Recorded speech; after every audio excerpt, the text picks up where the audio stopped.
Queridos irmãos e irmãs, Deus tem uma palavra para você que ressoou no meu coração, rezando esta semana para as pregações de hoje.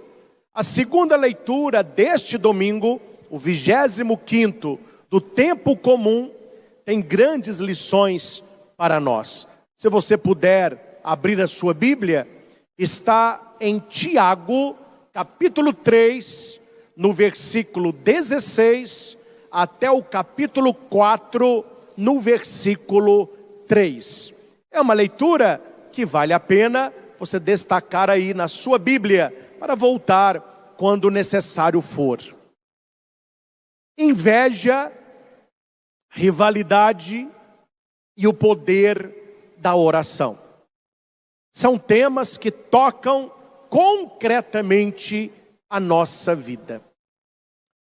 No versículo 16 do capítulo 3, Tiago vai dizer: onde há inveja e rivalidade, aí estão as desordens e toda espécie de obras más.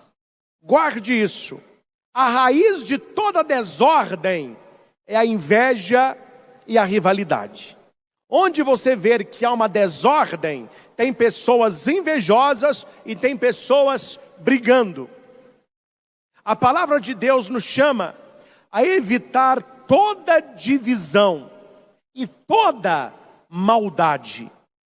Afastar do nosso coração, afastar da sua família, do seu casamento, do seu namoro, toda divisão e toda maldade.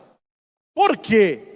Não é apenas para facilitar o relacionamento. Não. Se fosse só isso, já estava bom. Mas é mais. Porque estas atitudes envenenam o coração. Todos têm medo de cobra. Por quê? Porque ela pica e injeta veneno e você pode morrer.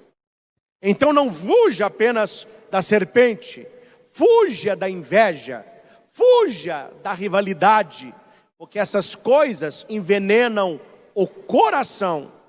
E é muito complicado conviver com pessoas envenenadas, porque um coração envenenado, ele vai gerar uma língua e uma boca envenenada.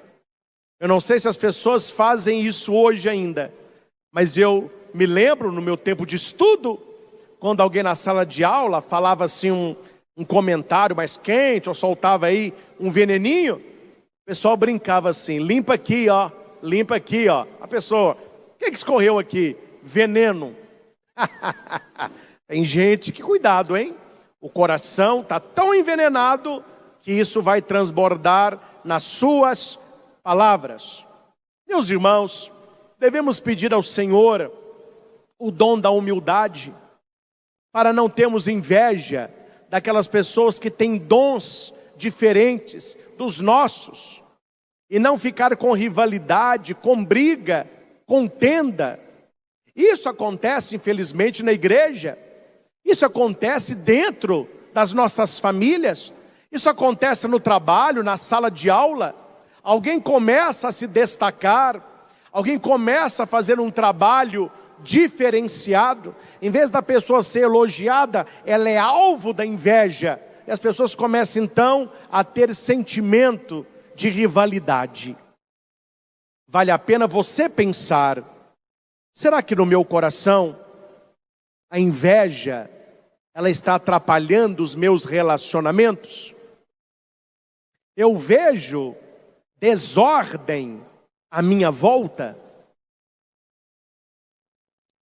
Versículo 17. A sabedoria que vem do alto, ela é antes de tudo pura, pacífica, modesta, conciliadora, cheia de misericórdia e de bons frutos.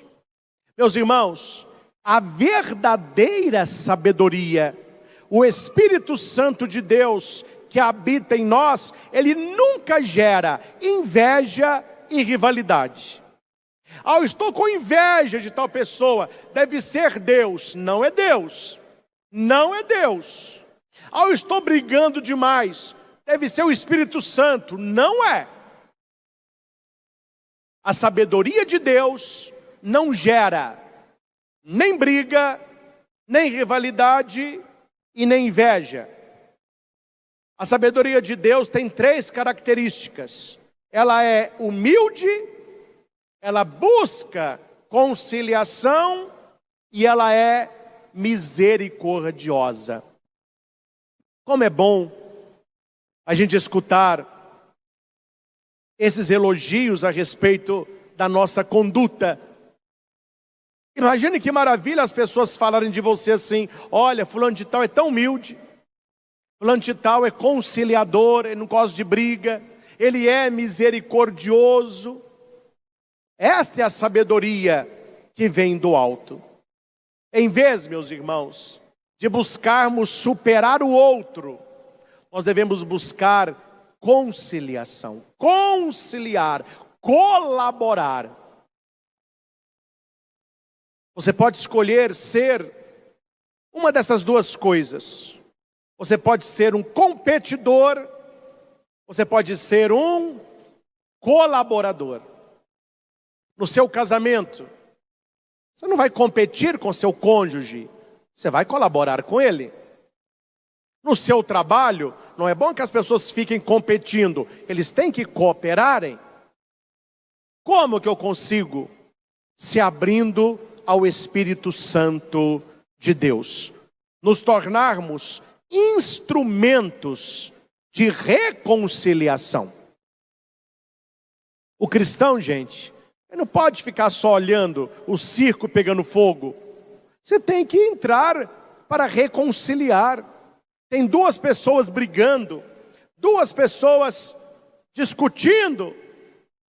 Você tem que chegar lá e falar: olha, vamos resolver isso. Eu vim ajudar vocês, fica brincando não. Fica assim não. Não é assistir, é intervir. Ah, padre, eu não ajudei no problema, eu só escutei, então você atrapalhou. O cristão, o católico, ele tem que ser um instrumento de reconciliação. Aqui vale a pena você se perguntar: eu tenho sido um pacificador? Quando você vê algum lugar pegando fogo, o que você faz? Você joga água ou você joga gasolina? Tem gente que gosta de ver o circo pegando fogo, né? A linguinha... linguinha quente. Tem gente que tem uma linguinha quente. Aí fica, toca, fala de cá, fala de lá e leva de cá. É o traz, é o leve e traz, né? É o leva, traz, e fala de um, fala de outro. Não agrada a Deus, não. Isso é demoníaco. As pessoas que agem assim precisam abrir o coração à sabedoria que vem do alto. E você vai se tornar um instrumento de paz. Vale a pena rezar todos os dias a oração de São Francisco. Senhor, fazei de mim um instrumento de vossa paz. Tiago continua. Nós temos no versículo 18. O fruto da justiça é semeado na paz para aqueles que promovem a paz. Onde reina a paz, o bem floresce. Como é difícil você ter uma vida de guerra. E briga com um, e briga com outro, e briga com o vizinho, e briga com o marido, e briga no trabalho, e briga no namoro, e briga na escola. O pessoal está muito briguento, hein? Precisamos ser instrumentos de paz, promotores da paz e levar aonde nós estamos um clima de reconciliação. A começar aí na sua casa. Para com aquela: ah, padre, eu não levo desaforo para casa. Cristão leva. Cristão leva. É melhor o silêncio do que uma briga. É melhor o silêncio do que uma discussão. E guarde uma coisa: quando você discute na sua família, quando você discute com seu irmão, quando você bate boca com seu marido, quando você discute com um parente, não há vencedor numa discussão familiar. Todos perdem. Todos perdem. Quando você briga na sua casa, todos ali já perderam. Para Deus não há um ganhador daquele que tem inveja, e por causa da inveja, ele não tem paz interior. E quem não tem paz interior, se incomoda com a paz dos outros. Aí a pessoa, ela não tem paz, ela quer acabar com a sua. A pessoa não fica sossegada, ela quer acabar com o seu sossego. Tinha um homem que trabalhava quebrando pedras. Ele tinha uma grande marreta e ele então quebrava pedras. E era um homem muito insatisfeito. Era um reclamão. Ele tinha saúde, tinha emprego, tinha família, mas era um eterno reclamão. E invejoso, viu? Invejoso. Não podia ver nada que queria. Um dia, o seu anjo da guarda resolveu dar nele uma lição. Você sabe que a pessoa invejosa, ela é insaciável. O que é isso, padre? Ela quer mais, mais e mais. Nunca tá bom. Nunca tá bom. Então o anjo disse para ele assim: a partir de hoje, aquilo que você invejar, você vai se tornar. Tá bom. E aquele quebrador de pedras, não demorou muito, ele viu um homem rico na porta da sua mansão. Ele olhou para aquele homem e ele teve inveja daquele homem. E já já ele se transforma naquele homem. Rico, na frente de uma grande mansão. Antes mesmo dele entrar para a mansão, para aproveitar aquilo tudo, ele viu passando num carro blindado um general, uma patente alta, importante, sendo ladeado por motos. Ele teve inveja do general. Na mesma hora, ele aparece no lugar do general. Ele se sente então importante, fardado. Só que aquele carro todo blindado estava muito quente. E ele viu que o problema era o sol. O sol com o seu poder. Ele então teve inveja do sol. Plim! Ele virou o sol. Esplendoroso, poderoso. Mas nessa hora, veio uma nuvem escura de chuva e cobriu o sol. Ele teve inveja da nuvem. Plim! Virou a nuvem, cheia de água, raios, poder. Não passou muito, veio um vento e começou a dispersar a nuvem. Ele teve inveja do vento. Plim! Virou o vento.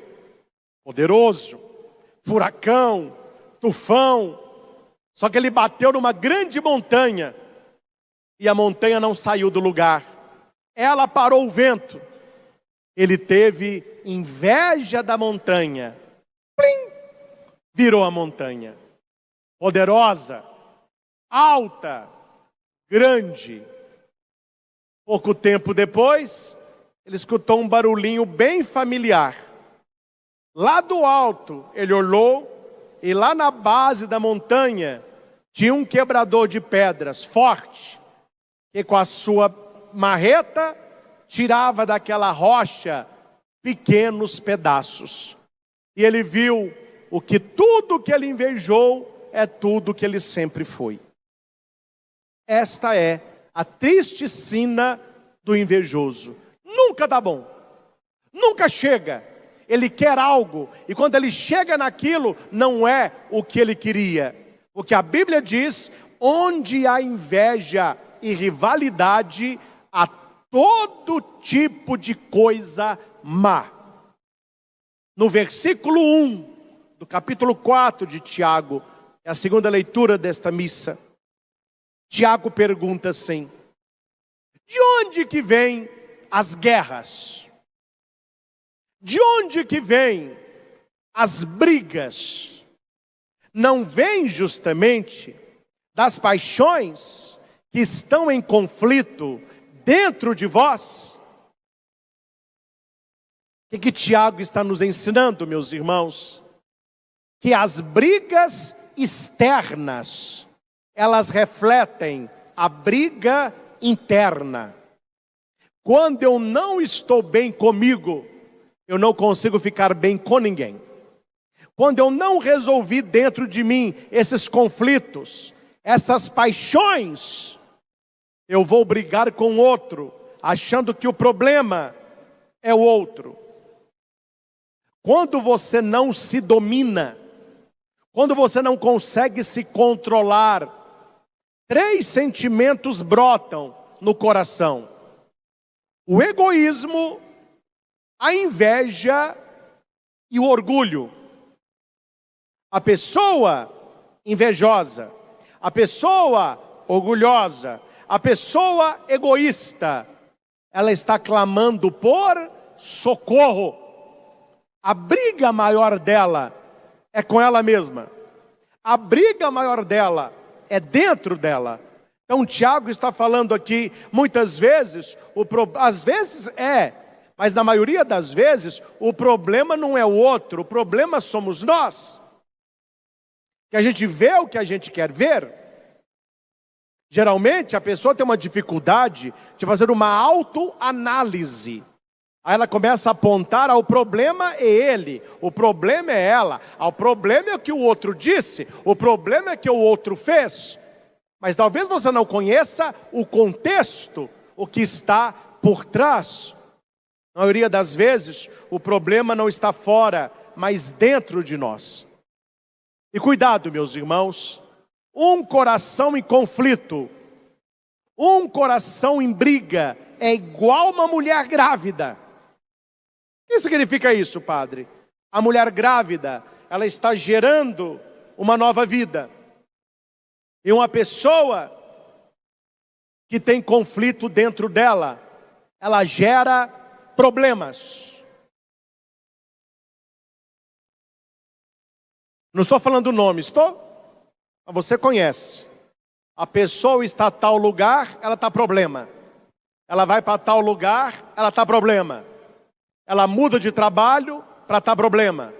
Ela está numa pastoral, ela está problema. Ela vai para outra, ela está problema.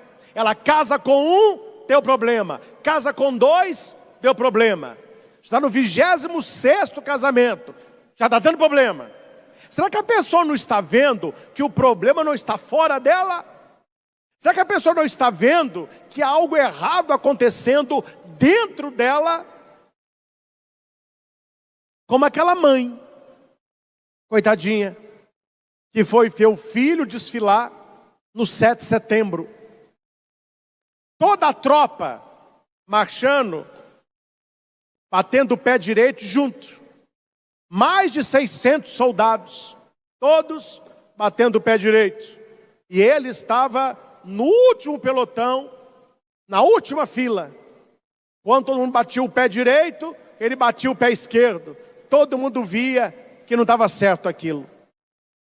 E a mãe, com a bandeirinha do Brasil, gritou para o filho: vai que é tua, filhão, Brasil! E alguém perguntou para ela: aquele rapaz ali é seu filho? Ela falou: exatamente. Sabe por que eu tenho orgulho dele?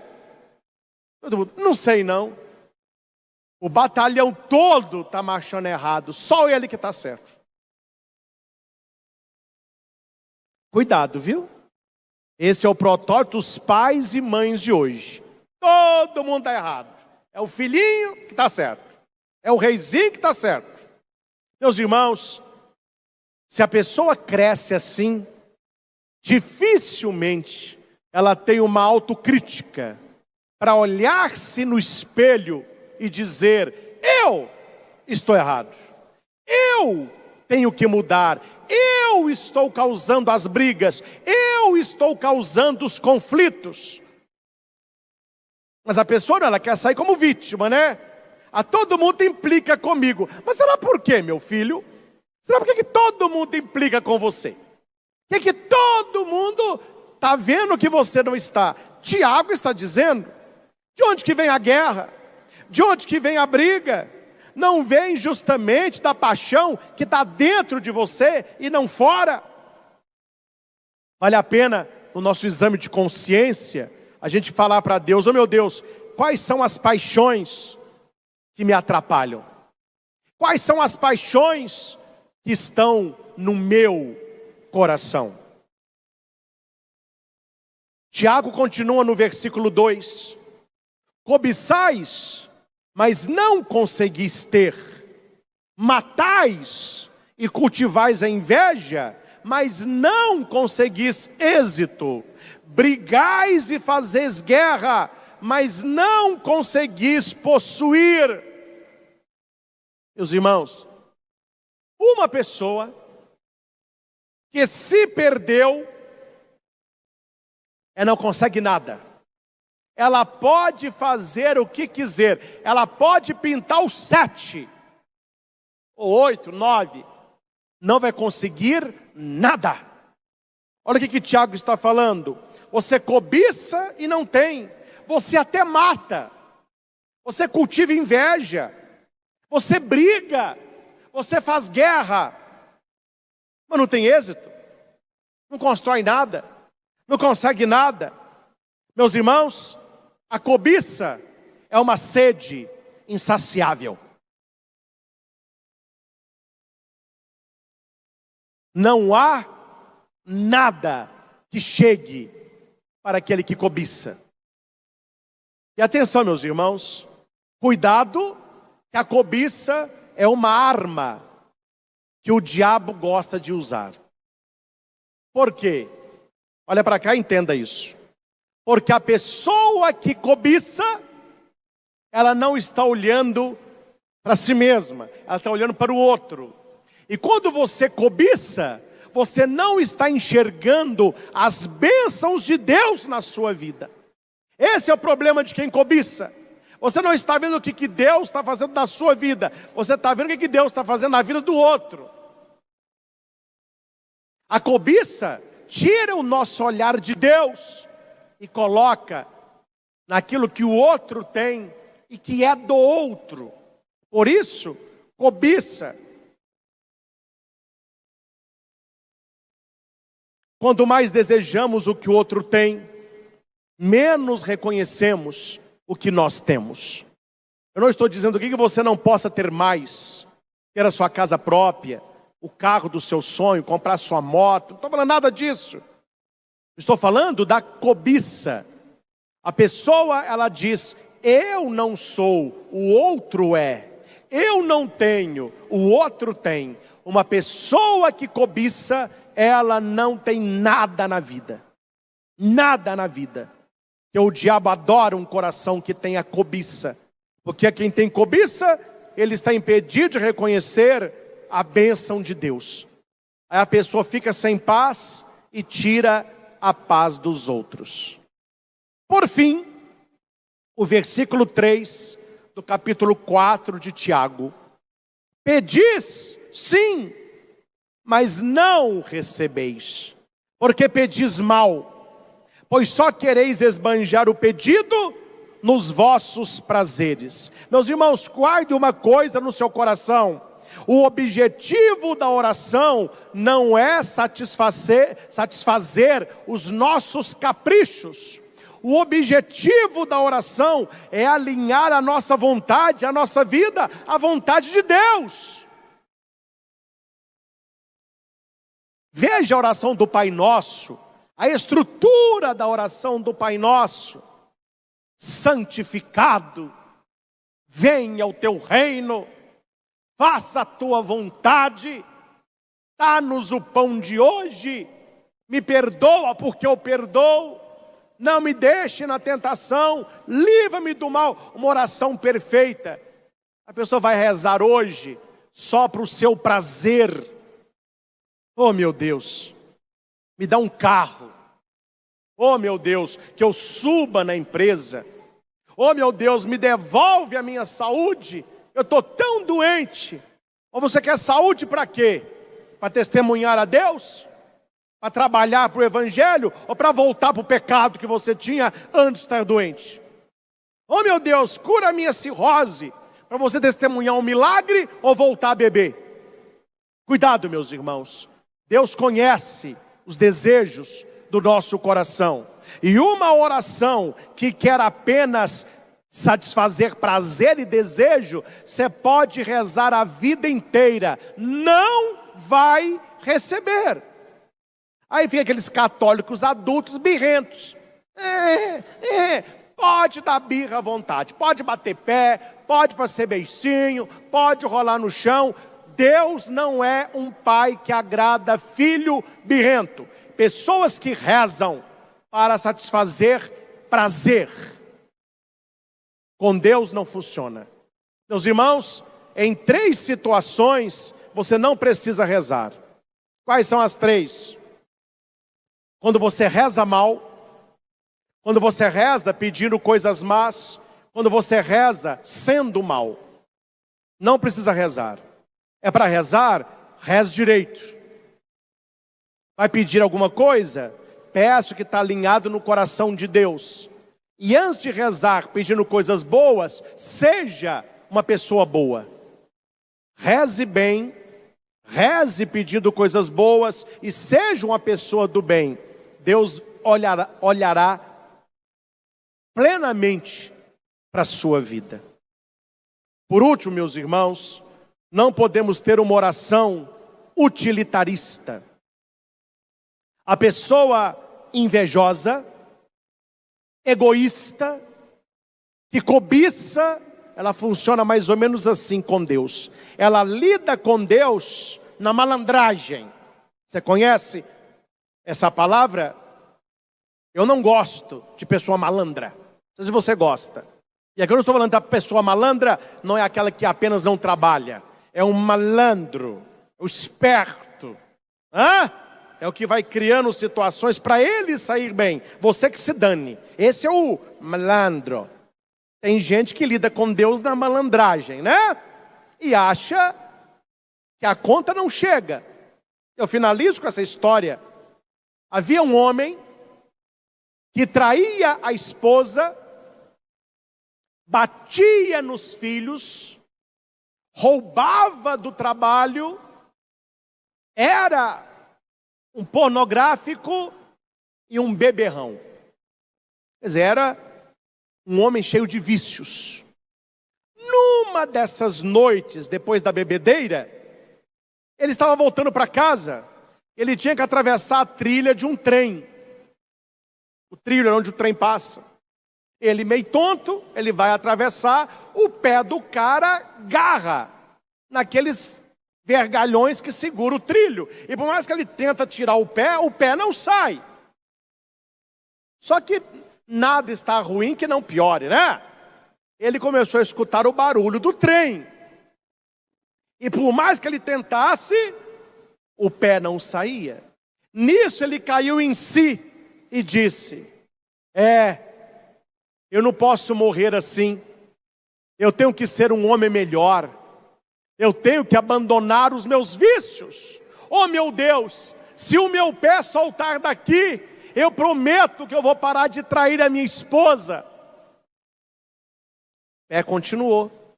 Deus queria mais. Ele pegou a garrafa de cachaça e disse: eu abandono o meu vício, para que eu tenha uma vida livre deste vício. e jogou a garrafa. O pé continuou preso. Ele disse: Deus quer mais. Eu prometo, meu Deus, se o meu pé se soltar, eu não vou bater mais nos meus filhos, espancá-los. O pé permaneceu preso. Deus queria mais. Eu prometo que eu vou sair da prostituição, da pornografia. E o pé continuava preso. Ele abriu a carteira cheia de camisinha, traía a mulher à vontade. Ele jogou as camisinhas fora e o pé agarrado. Ele tinha um postal de nudismo. Ele soltou também aquele postal. Nessa hora, o pé soltou. O trem já estava a pouco. Ele cai na grama e o trem passa. Por isso aqui, ele não perde a vida. Quando o trem acabou de passar, ele disse assim: que sorte! Se não é eu puxar o pé, numa hora dessa eu estava morto.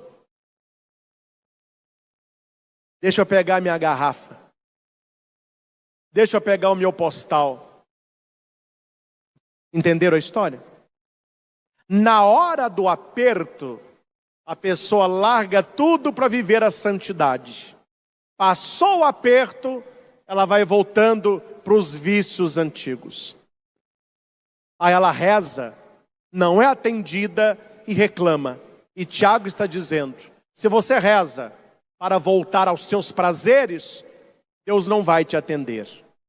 Deus atendeu esse homem na esperança que ele se convertesse. Ele voltou aos prazeres. Voltou a trair a mulher, voltou a beber, voltou a se prostituir.